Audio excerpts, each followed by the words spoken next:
Hello, I'm Zach Huson, and this is your 6 p.m. wrap. British Prime Minister David Cameron resigns after Britons vote to leave the European Union. The final results of the referendum show Britons decide to leave the EU 52% to 48%.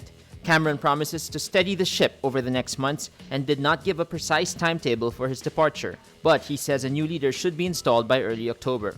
Cameron says, quote, "I do not think it would be right for me to try to be the captain that steers our country to its next destination." He says his successor should trigger the formal process for Britain to leave the European Union. The Abu Sayyaf releases on Friday, June 24, a Filipino kidnapped in Davao del Norte in 2015. Intelligence reports say Marites Flor was released in front of Sulu Governor Abdusakur Tan's house in Jolo around 4:30 a.m. Friday. President-elect Rodrigo Duterte will meet Flor in Davao City Friday afternoon. Flor was the lone Philippine citizen abducted from Samal Island in 2015. Also kidnapped were two Canadians, Robert Hall, Flor's boyfriend, and John Ridsell. Both were beheaded after the ransom deadline passed. The Norwegian hostage, Kjartan Sekkingstad, remains in captivity. Flor's release comes a week after outgoing President Benigno Aquino went to Sulu. The commissioners of the Commission on Elections pushed for a dialogue with Chairman Andres Bautista after criticism of his leadership in a strongly worded memo issued in June. Comelec Commissioner Christian Lim says, quote, "We wanted to talk to him to shed light on some issues." They also say they are not asking for Bautista's resignation. The 6 commissioners wrote Bautista a scathing memo on June 3 after they requested for an executive session with the Comelec chairman.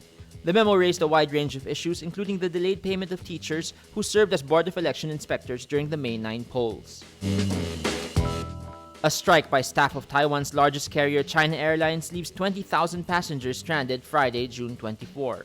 The strike forces the airline to cancel all flights out of the 2 main airports in Taipei, except a chartered service for President Tsai Ing-wen, who left for a state visit to Panama and Paraguay Friday morning.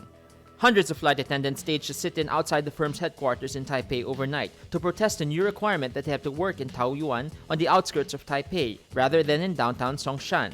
The Taoyuan Flight Attendants Union says, quote, "It pressures us to work even more overtime and will seriously affect flight safety." Crowds of passengers line up at CAL counters in Taipei, Songshan, and Taoyuan airports as the airline struggles to get them onto other flights.